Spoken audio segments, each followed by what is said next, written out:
হরে কৃষ্ণ। শুদ্ধি ভক্তবৃন্দ, আপনারা জানেন 5ই সেপ্টেম্বর বাচ্চু বিশ্বাস নামে একজন নিজেকে ইস্কন ভক্তরূপে পরিচয় দিয়ে তার পরিচালনায় ইস্কন হবিপুর মন্দিরে অধ্যক্ষ শ্রী সুন্দর নিমাই প্রভুর নামে ভিত্তিহীন কিছু কথা বলে অন্য কয়েকজন ব্যক্তিকে নিয়ে ইস্কন হবিপুর মন্দিরে সুন্দর নিমাই প্রভুর বাসস্থানে ভাঙচুর করে, এমনকি সুন্দর নিমাই প্রভু সহ তার সহধর্মীকেও হেনস্থা করে। এই বাচ্চু বিশ্বাস ইস্কনের কোনো দীক্ষিত ভক্ত নয়।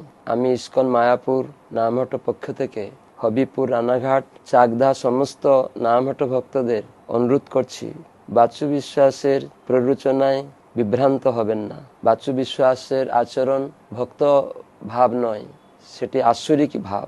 আপনারা সকলে ইস্কন হবিপুর মন্দিরে সেবা করুন এবং সুন্দর নিমাই প্রভুকে মন্দির পরিচালনায় সাহায্য করুন।